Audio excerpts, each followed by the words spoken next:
Aritmia itu kata dasarnya itu sebenarnya ritme. A itu Hmm. A, jadi itu ada abnormalitas di ritme, Ah. gitu ya. Itu namanya aritmia. Hmm. Kalau irama jantung kita nggak normal ya kita bilangnya aritmia atau Hmm. gangguan irama, sama aja. Irama jantung yang normal itu kayak apa? Yang tidak normal seperti apa? Oke. Gimana, Dok? Jadi irama jantung normal Ya. itu pertama iramanya harus teratur, Hmm. gitu. Nih kalau boleh saya ketuk Ya. ya, dia teratur kayak gini. Ah gitu ya, ini teratur, iramanya teratur, nomor satu teratur, dan nggak boleh terlalu cepat, nggak boleh terlalu lambat. Hmm. Rate-nya itu atau lajunya itu nggak antara 60 sampai 100 kali per menit.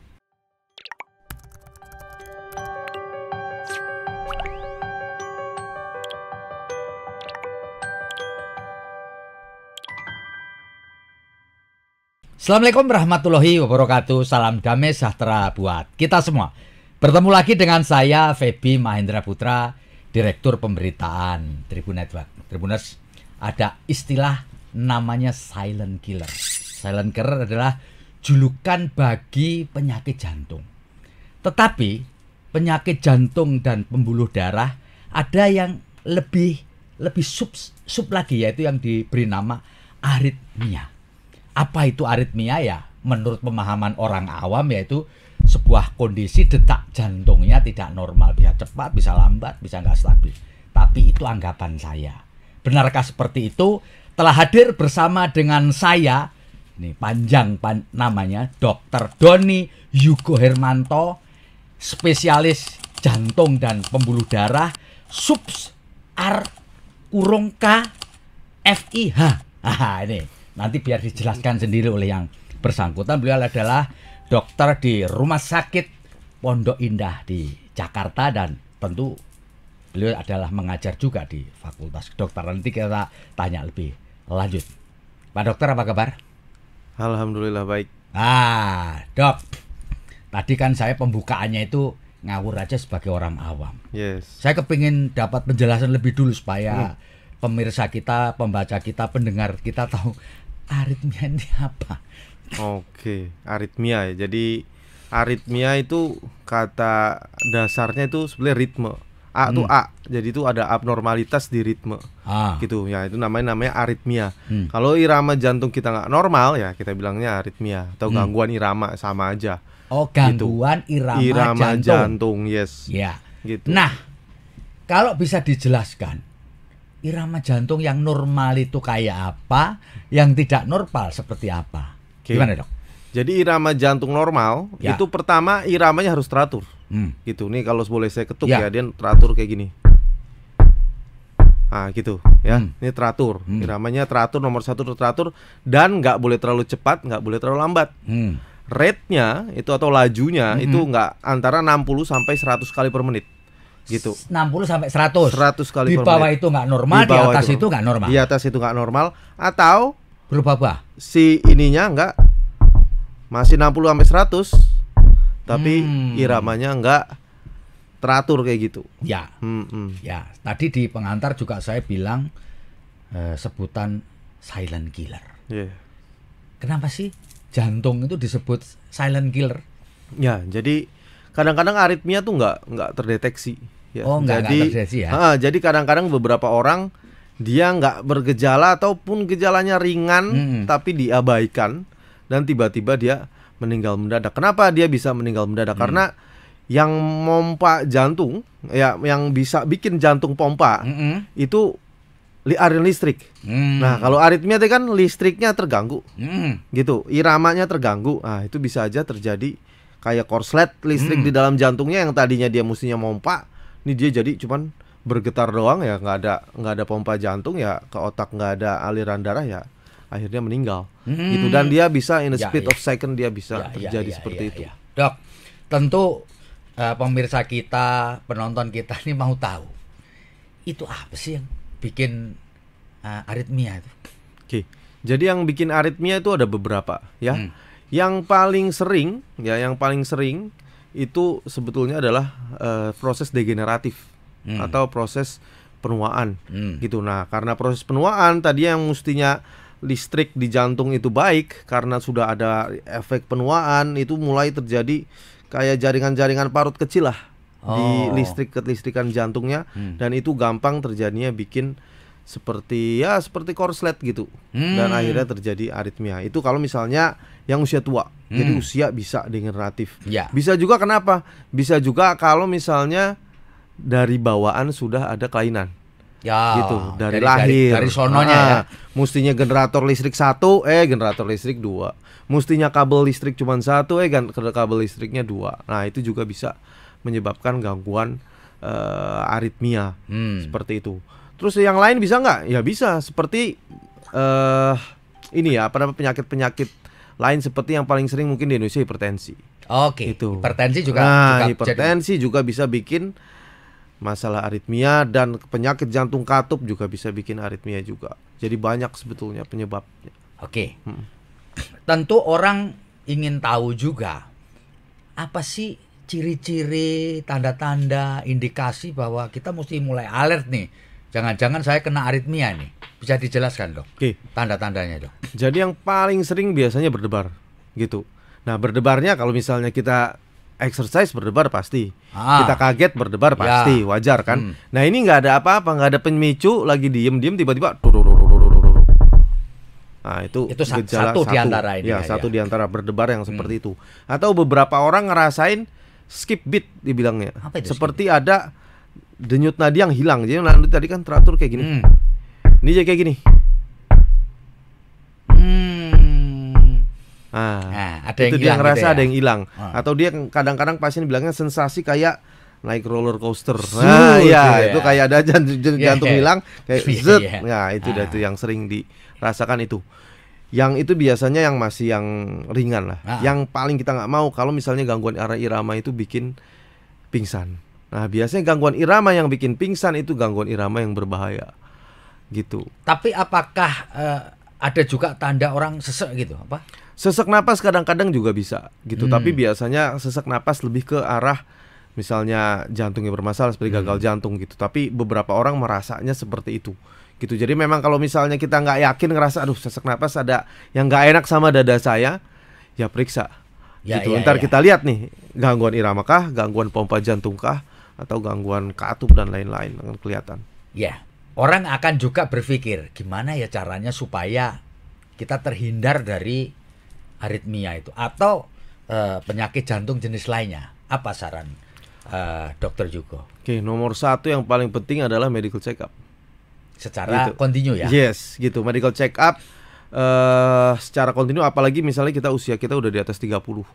Gitu, kita harus 30 sampai 40 3 tahun sekali oke lah, tapi di atas 40 atau di atas 35 bahkan baiknya tiap tahun medical check up. Ntar akan kita lihat yang tadinya mestinya dia anggap normal, mungkin aja itu suatu yang nggak normal. Jadi memang selain awareness kita atas gejala-gejala yang timbul, juga harus aktif ada medical check up. Medical check up. Yes. Terus yang lain apa sarannya? Yang kedua, selain itu yaitu gaya hidup juga harus dijaga. Misalnya kita tahu kita hipertensi nih, diturunin tensinya. Gitu, tensinya harus terkontrol. Jadi selain medical check up, kedua gaya hidup. Yes. Yang perlu diwaspadai tekanan darah. Yes, tekanan darah. Apalagi Dok? Tekanan darah, terus kalau misalnya kita ada penyakit-penyakit lain ya kita harus lihat juga kayak diabetes. Diabetes juga bisa jadi pemicu. Bisa jadi pemicu akhirnya ke sana. Seperti itu. Dan kayak gejala itu ya, yang paling sering orang miss tuh pingsan ya. Di Indonesia pingsan tuh dianggap ya biasa aja lah pingsan gitu. Padahal enggak. Gitu itu enggak banget. Jadi harus firm nih pingsannya kenapa? Karena bisa jadi itu yaitu gangguan irama, dan gangguan irama yang tadi saya bilang. Kalau ada pingsan gangguan irama itu yang kita nggak mau, itu yang bahaya biasanya. Gitu. Kalau kita sudah terindikasi kena aritmia gitu, do and done-nya apa, Dok? Do and done-nya pertama diagnostik dulu. Gitu ya, pertama diagnostik seperti apa, baru setelah itu dari diagnosisnya apa, baru kita ke terapinya. Jadi aritmia itu luas ya. Ada yang tadi kan ada yang nadi lambat, ada yang nadi cepat, ada yang nadi tidak beraturan. Nah, itu masing-masing punya terapinya sendiri-sendiri gitu. Misalnya nadi lambat, ya kalau misalnya nadi terlalu lambat artinya generator listriknya bermasalah. Fungsinya tadi mestinya nadinya 60 cuma 30-an, ya artinya Ya kita generator listriknya kita ganti dari luar, pakai generator listrik buatan yang kita tempel di dalam. Ada namanya pacemaker atau pacu jantung, gitu. Nah kalau misalnya dia terlalu cepat, nah biasanya terlalu cepat itu karena ada kabel tambahan di dalam jantungnya. Nah kabelnya itu ya kita matiin. Caranya apa? Namanya tindakan namanya ablasi. Seperti itu. Nah, yang belum disampaikan tadi adalah apa? Misalkan saya sudah diindikasikan aritmia gitu ya dalam posisi recovery. Saya nggak boleh apa sih? Apakah saya nggak boleh olahraga berat? Apakah saya tidak boleh makan makanan tertentu? Gimana itu? Nggak apa-apa. Mau olahraga yang sehat pun ya nggak apa-apa. Olahraga yang maksud saya berat itu kan relatif ya. Yang bisa dihandle lah sama itu ya silakan aja. Kecuali misalnya ada indikasi lain buat menghalangi olahraga. Kalau aritmia sendiri nggak terlalu menghalangi. Beda cerita sama misalnya dia aritmia karena jantung koroner. Nah ini jantung koronernya belum ditanganin nih. Ya jangan olahraga. Gitu. Kalau kita sudah tanganin nih, udah ada diagnosisnya jelas. Kita terapinya sudah jelas. Silahkan boleh. Si pemain bola Christian Eriksen. Itu kan dia aritmia. Dia sampai henti jantung, nah itu dia aritmia. Terus dia diterapi dipasang alat. Dipasang alat namanya defibrilator yang intrakutan. Dipasang alat terus dia main lagi kan. Fine aja ya, nggak ada masalah ya. Iya, gitu. Nggak ada masalah. Jadi ya silakan aja. Tapi yang penting sudah diterapi gitu. Jangan sampai miss ini nggak diterapi. Nah itu yang. Tapi masing-masing orang beda-beda ya. Beda-beda karena banyak sekali, luas sekali faktornya ya. Yes, gitu. Ya. Ada beberapa anggapan bahwa misalkan saya ini kan hipertensi gitu ya. Saya minum obat yang biasa dipakai oleh orang hipertensi. Apakah ini juga bisa menjadi penyebab ketika saya mengkonsumsi obat darah tinggi terjadinya aritmia ini, Dok? Enggak, obat darah tinggi justru protektif dia. Gitu, makin kita kontrol faktor-faktor resikonya ya makin protektif. Efeknya dia. Justru itu mengurangi risiko aritmia, bukan sebaliknya. Bukan sebaliknya. Bukan jadi karena minum obat jadi aritmia. Ya. Gitu. Lalu, apakah menurut pengalaman dokter nih nangani itu ya, proses orang kena aritmia itu bisa sembuh total atau hanya memanage penyakitnya aja loh, kayak orang diabetes kan konon kan nggak bisa terkontrol atau tidak terkontrol. Itu gimana tuh kalau aritmia gimana tuh? Kalau aritmia sebagian besar bisa sembuh. Oh bisa gitu. Sembuh. Sebagian total, besar bisa sembuh. Gitu. Terutama kalau misalnya kelainan-kelainan yang nadi cepat itu sebagian besar bisa sembuh dengan masing-masing tingkat kekambuhan yang berbeda-beda. Tapi biasanya tingkat kekambuhannya antara ada yang 10%-an lah. Gitu, tapi sebagian besar setelah tindakan itu biasanya kalau bisa sembuh. Iramanya cepat. Yes, gitu. Kalau iramanya lambat kan pasang pacu jantung. Nah itu obatnya. Berarti itu agak ya permanen lah, Kak. Ya permanen. Jadi si alat itu tandem terus. Kalau alatnya baterainya habis ya ganti. Ya.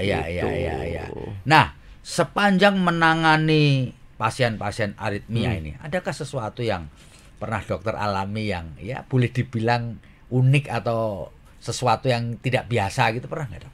Ya kadang-kadang ya itu ya pasien kadang-kadang gejalanya nggak spesifik. Dia bilang A, ternyata yang dirasakan sebenarnya B. Seperti itu. Nah itu yang kadang-kadang jadi challenge buat kita buat diagnosis.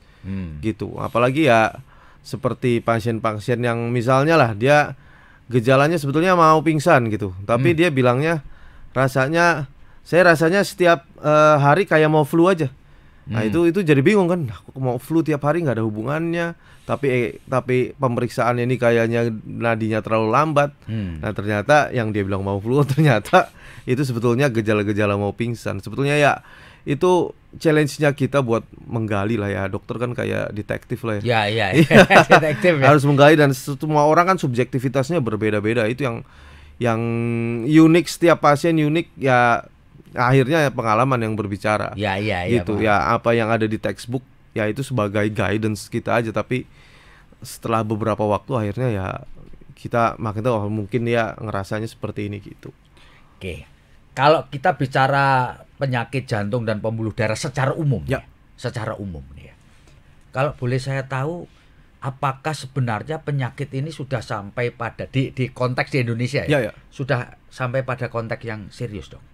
Ya, aritmia serius gitu. Itu biasanya bisa dia merupakan gejala primer, tapi bisa juga dia merupakan kayak komplikasi dari penyakit jantung yang lain. Gitu, penyakit jantung yang lain komplikasinya ya si aritmia itu. Yang paling kita nggak mau apa? Yang paling banyak kan di Indonesia sebetulnya emang hipertensi. Hipertensi akhirnya jadi gagal jantung, akhirnya jadi penyakit jantung koroner. Nah itu kalau misalnya tidak ditreat dengan baik bisa menjadi serangan jantung. Ada sumbatan di koronernya itu, dan serangan jantung bisa bikin aritmia yang fatal yang bisa bikin meninggal mendadak gitu. Tuh, kalau meninggal mendadak karena jantungnya berhenti kan? Ya. Nah, jantungnya berhenti kenapa ya? Tadi karena generatornya nggak ngasih sinyal listrik, atau di dalam jantungnya korslet sedemikian rupa jadi terlalu cepat jantungnya jadi nggak bisa mompa. Nah, kalau boleh disimpulkan, apakah seseorang yang sudah usianya makin lanjut gitu ya? Berarti risikonya makin tinggi. Ya betul. Jadi makin tua makin tinggi gitu kira-kira. Iya betul. betul. Dan deteksinya dini kembali tadi. Ya. Check up ya. Nah, check up-nya harus makin sering. Misalnya ya, kita mungkin sekarang medical check up di puskesmas beberapa bisa ya. Tapi kalau misalnya kita nggak bisa nih medical check up, kita ada pemeriksaan yang sederhana. Ya, kita bilangnya di society kami tuh, Society Dokter Subspesialis Aritmia, kita bilangnya menari. Ya, meraba nadi sendiri gitu. Ya. Jadi gampangnya nih mungkin kelihatan di situ ya, nih jempol ya, nih jempol ada tulang, tulang yang nonjol di sini. Kita pakai dua tangan kita geser ke arah dalam. Nah, terasa kan nadinya? Ya. Nah, itu dia, itu meraba nadi sendiri. Nadi yang bagus kayak gimana? Hitung tadi. Misalnya ada denyutnya nih, denyutnya 1, 2, 3, hitung sampai 1 menit. Gitu. Berapa nadinya? Dan keteraturannya ya? Yes, 60 sampai 100 enggak. Gitu. Dan lihat keteraturannya. Kalau kayak gini normal. Kalau dia loncat-loncat, nah artinya itu enggak normal. 1 itu bisa meraba nadi sendiri. Nomor 2, sekarang teknologi udah banyak ya. Smartwatch banyak. Kita ada sejak Covid kayak banyak kita pakai ini ya. Alat oximetry. Iya, oximetry ya. Nah, alat oximetry kita bisa lihat gitu, nadinya akan kelihatan jelas. Gitu kan, ada saturasi, bawahnya pasti nadi tuh. Oke. Gitu. Nah, nadinya bisa dilihat nih. Wah, kok nadi saya 40? Nah, artinya nggak normal. Atau dilihat, saya rasanya nggak nyaman aja di dada. Dia nggak berdebar mungkin. Saya nggak nyaman di dada. Ya cek lah. Cek taunya 150, 180. Nah, itu artinya aritmia. Ya. Gitu. Atau yang paling advance adalah kita bisa pakai smartwatch. Gitu ya. Smartwatch kayak seperti ini nih bisa banget dia bikin buat mendeteksi aritmia. Kita cuman kayak pegang aja di sini, dia bisa mendeteksi aritmia. Ya? Dia akan bilang, oh ini normal, oh ini inkonklusif, oh ini gangguan irama. Yang kalau kita melihat di kesimpulan dia bilang inkonklusif aja, cek. Gitu ya, karena dia kan ada AI-nya nih. Itu biasanya kalau dia bilang normal emang beneran normal. Biasanya seperti itu. Tapi kalau dia bilang nggak normal, kadang-kadang normal. Gitu, jadi mendingan dicek gitu. Tapi kalau biasa dia bilang normal sih biasanya emang beneran normal. Ya. Nah, saya kepingin dapat penjelasan dari dokter ya, secara umum. Ini umum ya, jadi bukan hanya aritmia tapi penyakit jantung dan pembuluh secara umum. Banyak orang beranggapan bahwa penyakit jantung secara umum itu faktornya adalah faktor ini makanan, asupan. Ya, lalu konotor kalau makan nggak bener, lalu aliran darahnya jadi tersumbat dan seterusnya. Anggapan ini bener nggak sih, Dok?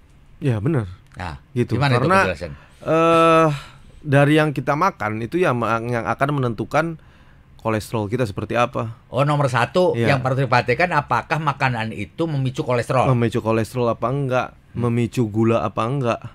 Gitu. Karena penyakit jantung faktor resiko klasiknya nomor 1, saya harus tekankan dulu, merokok nomor 1. Itu bukan mitos ya. Ya, walaupun bukan makanan, saya kan merokok dulu. Ya. Nomor 1 merokok, nomor 2 hipertensi. Nomor 3 diabetes, ya gula. Nomor 4 itu kolesterol. Nomor 5 yang nggak bisa kita rubah, keturunan. Gitu. Nah, itu yang faktor-faktor resikonya. Nah, yang makanan berkontribusi atas apa? Batas yang si diabetes dan si merokok, diabetes, si kolesterol dan si tensi. Gitu. Jadi ya sangat penting pola makan dan pola hidup kita. Dok, ini mau tanya nih, yang tadi nomor 5 ini, saya pernah dapat cerita unik dari seorang pejabat tinggi kita. kalau Anda punya faktor nomor 5 ini yang tadi itu, mau sampean diet kayak mau hidup sehat, kena juga. Artinya dia bisa mati muda juga.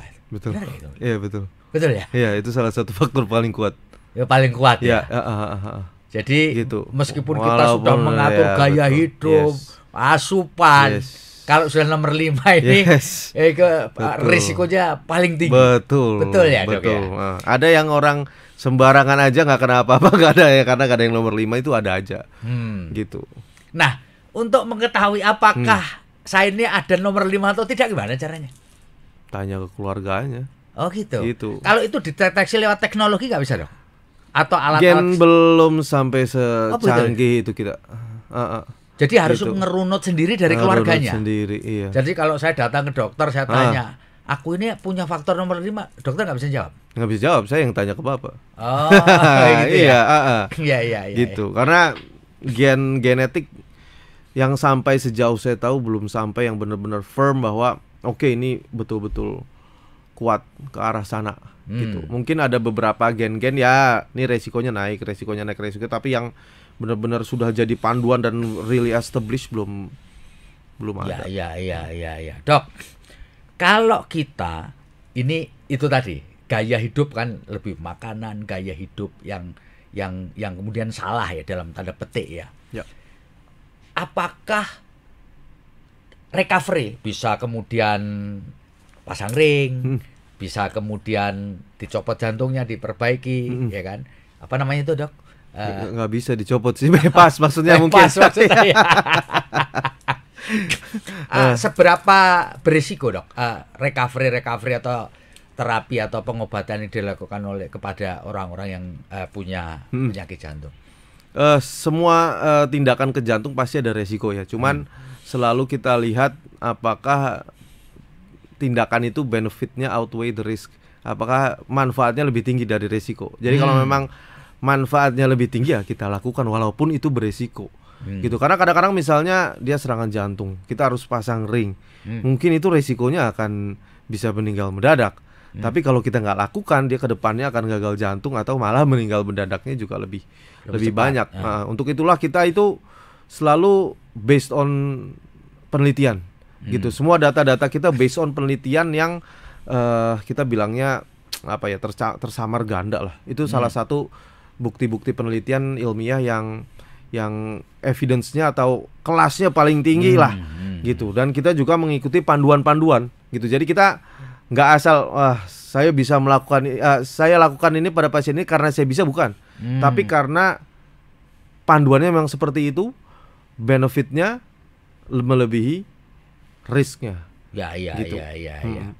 Dok, saya kepingin dokter memberikan semacam closing statement lah ya, buat pembaca kita, buat pendengar kita, buat pemirsa kita yang ada kaitannya dengan penyakit jantung, pembuluh darah, dan terutama adalah aritmia, supaya mereka ya bahwa itu menjadi bagian dari dinamika kehidupan, minimal alert lah. Ya, silakan, Dok. Ya. Jadi pertama, kita kalau tanpa gejala, deteksi dini ya, medical check up yang rutin, apalagi udah usia di atas 30, medical check up rutin. Nomor 1 itu kalau nggak ada gejala. Kalau kita punya gejala jangan pernah diremehkan. Ya gejalanya apa? Gitu tadi, misalnya pingsan, nggak boleh sama sekali meremehkan pingsan, harus dicek pingsannya kenapa. Nomor 2, berdebar atau rasa tidak nyaman di dada atau sesak napas, itu selalu harus kita aware ya. Dan hal lain lagi yang tadi untuk medical check up, untuk yang nggak ada masalah juga ya, bisa kita cek sendiri ya. Tadi meraba nadi sendiri, atau kita gunakan device yang ada di pasaran ini yang banyak, mau smartwatch kayak oximeter kayak, saya kira dengan teknologi yang sekarang ada ya bukan alasan lagi untuk kita memalingkan muka dari teknologi untuk kita nggak tahu bahwa kita sehat apa enggak. Gitu. Kita gunakan yang kita punya sekarang. Gitu.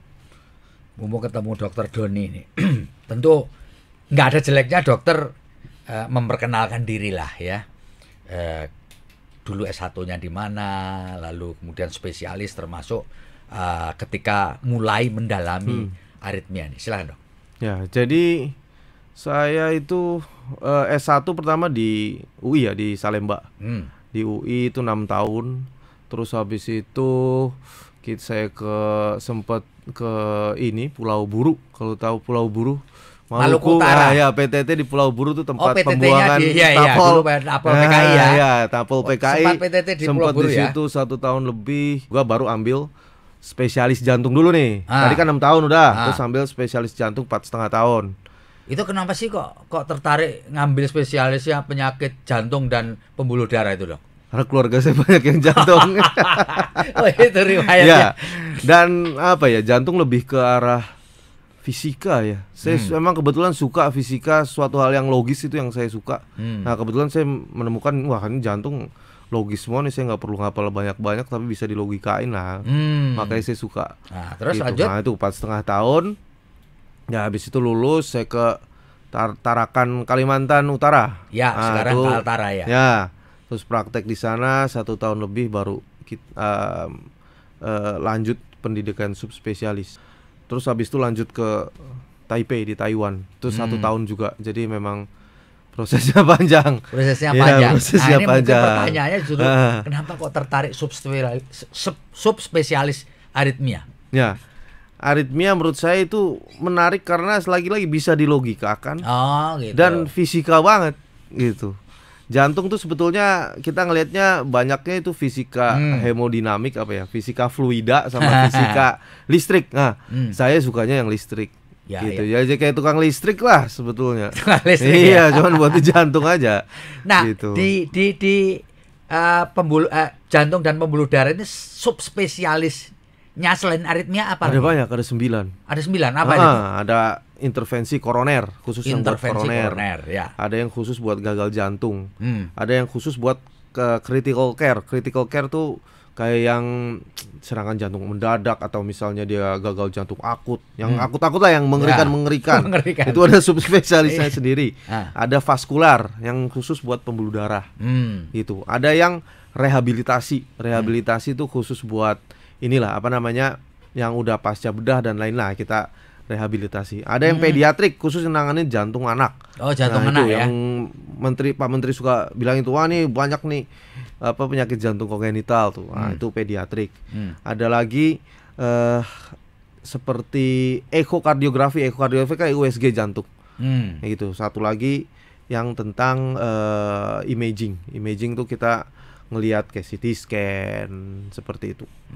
Oke, dokter, terima kasih banyak atas ngobrol kita. Rasanya pengetahuan ini menjadi sesuatu yang sangat penting buat masyarakat banyak. Ya. Insya Allah. Moga-moga dengan begitu bisa lebih alert, bisa lebih mengenali dirinya sendiri setidaknya.